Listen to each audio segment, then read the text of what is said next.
हा हा हा हा हा हा हा हा हा हा हा हा हा। पहचाना? क्यों नहीं पहचानोगे? आखिर आप लोगों की तो बदौलत हूँ मैं। जी हाँ, सही पहचाना, मैं हूँ आपका मनपसंद प्रदूषण। हा हा हा हा हा हा हा हा हा हा हा हा हा हा। प्रदूषण एक कहर। हा हा हा हा हा हा हा।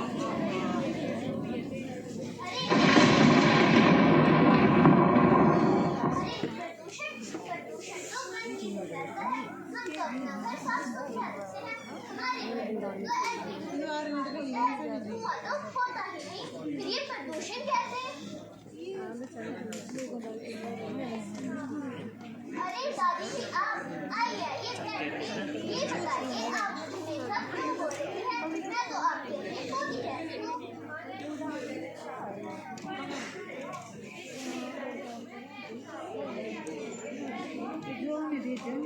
ठीक है, मर्जी है आपकी, जो बोलना है बोल लो।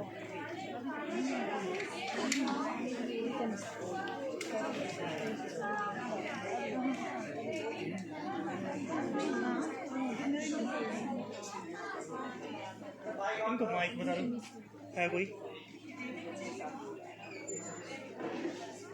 छी, पास वाले खेत में फेंक देते हैं।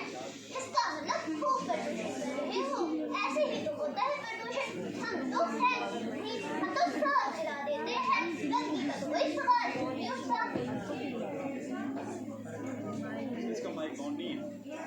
बैठ जाओ। बेटा रूपाली, कैसी हो? ठीक हूँ चाचा जी, आइए बैठिए। हाँ, सुन रहा था आपकी बातें। अरे भाई, आप लोग तो पढ़े लिखे हो, आप लोगों को तो बहुत ज्ञान है। हमें तो पता नहीं प्रदूषण क्या होता है। हमारे बच्चे भी कचरा तो फेंकते हैं, उससे ना कोई बदबू है और उड़ता है। पता नहीं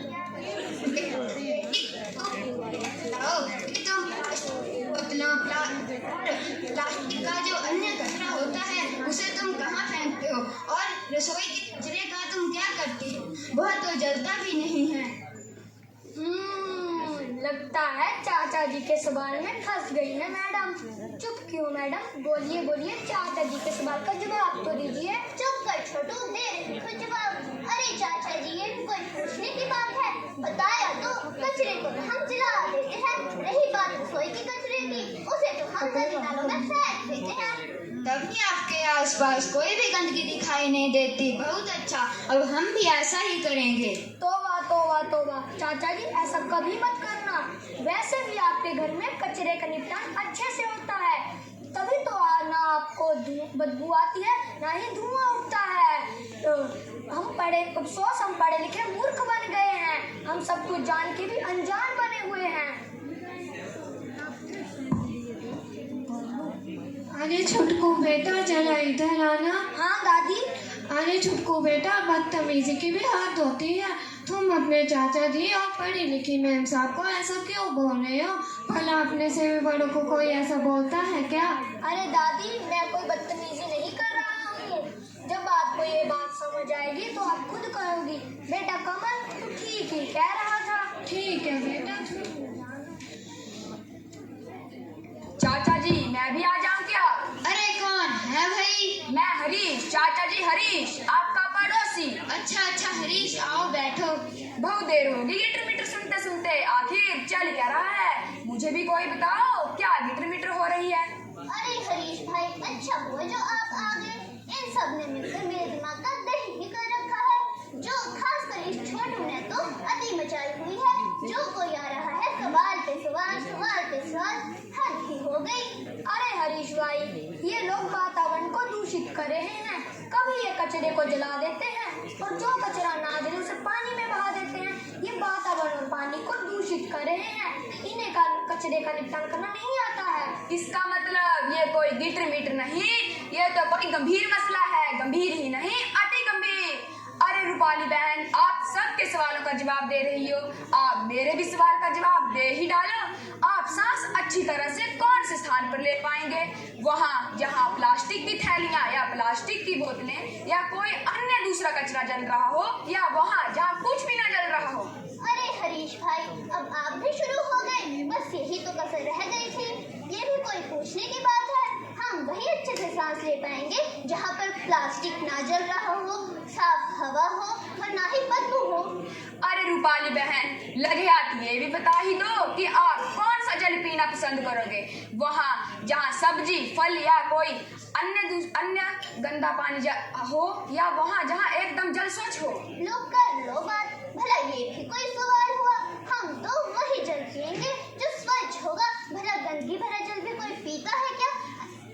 अरे रूपाली बहन, इसका मतलब बच्चा ठीक ही तो कह रहा था। बेचारा कमल छोटा झूर है पर बात तो समझदारी की कर रहा है। छुटकू का दिमाग बहुत तेज चलता है। लगता है इसके स्कूल में इसके अध्यापक इसे अच्छी शिक्षा देते हैं। अच्छी शिक्षा? गांव के छोटे से स्कूल में पढ़ता है ये छुटकू और अच्छी शिक्षा की बात कर रहे हो? इसका मतलब मैडम आप सब जानती हैं। आप ये भी जानती हैं कि धुएं में हमें सांस लेने में दिक्कत होती है। आप ही नहीं, ये सब जानते हैं। आपको तो ये भी पता है कि पानी में गंदगी हो तो उस पानी को नहीं पी सकते हैं। तो कहा था ना मैंने, हम पढ़े लिखे मूर्ख बन गए हैं।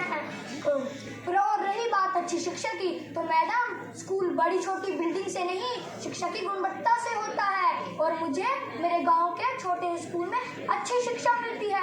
अब ये बात आपको समझ आ ही गई होगी। भला मूर्ख कैसे हुए? हम स्वच्छ ही तो जल पीते हैं। हमारे घर पर एलपीजी का इस्तेमाल होता है, कोई धुआं नहीं, अच्छे से सांस लेते हैं। भला मूर्ख कैसे हुए? भगवान की बजाय छुटकू छोटू से। और बताओ, ठीक हूँ? अब ये मत कहना बुआ बिन पूछे बिन बुले आपकी महफिल में आ गई। वैसे तो मैं अपने ही घर में थी, पर सच कहूँ तो कान मेरे इधर ही थे। अब ये मत सोचना बुआ हमेशा ही अपने कान इधर उधर रखती हैं। मैं तो बस यूं ही सुन रही थी। आ गई नॉन स्टॉप बुआ।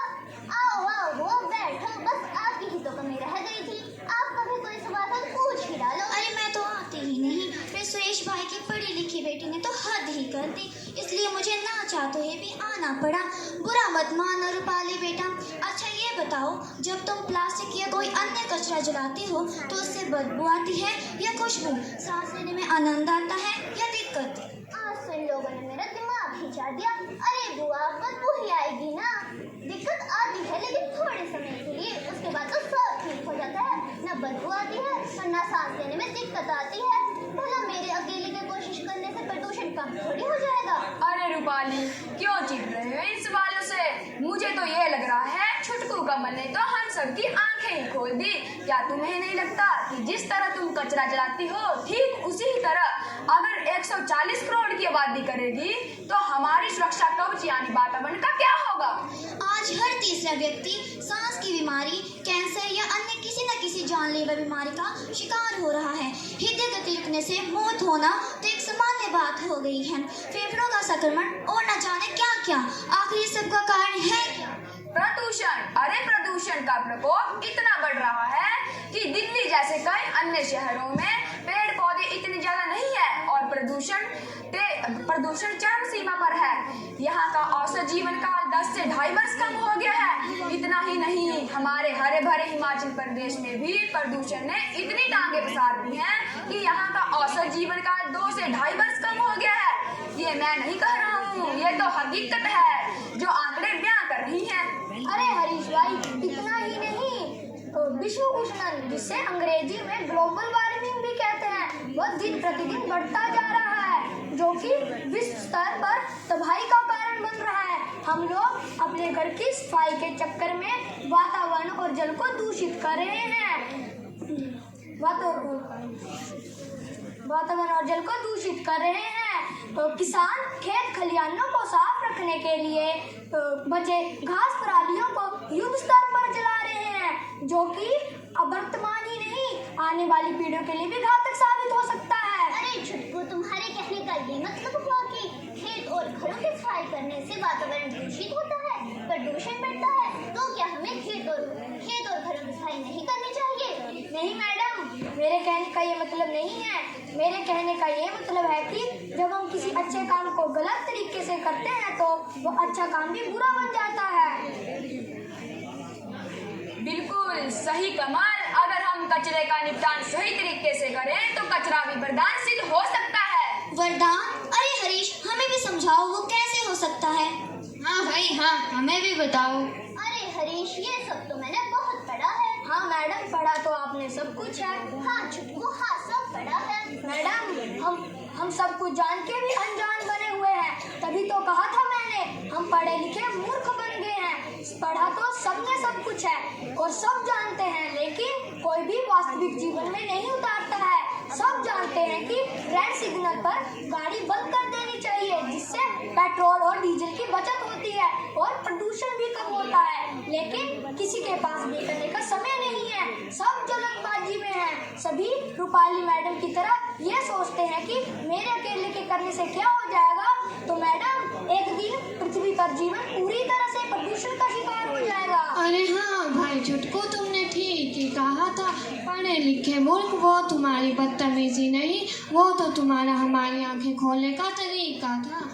दादी, कहा था ना मैंने, जब आपको बात समझ आएगी तो आप खुद कहोगी। बेटा कमल, तू ठीक ही कह रहा था, हुई ना वही बात। हाँ ठीक कहते हो, कमल ठीक ही तो कह रहा है। अरे छुटकू, मुझे भी माफ कर देना। मैंने तुम्हारे स्कूल को गांव का छोटा सा स्कूल कहकर नीचा दिखाया। अब मुझे ये विश्वास हो गया है कि तुम्हारे छोटे से स्कूल में भी अच्छी शिक्षा मिल रही है। मेरा सल्यूट है तुम्हारे मेहनती अध्यापकों को। मैडम, मुझे भी माफ करना अगर मैंने कोई छोटे मुंह बड़ी बात कह दी हो तो। मेरा उद्देश्य तो सिर्फ प्रदूषण के प्रति सतर्क करना था। अरे अब ये तो बता दो कि कचरे का निपटान कैसे करें। अरे दादी, इन सब ने तो मेरी आंखें ही खोल दी। हमें गीला और सूखा कचरा अलग रखना चाहिए।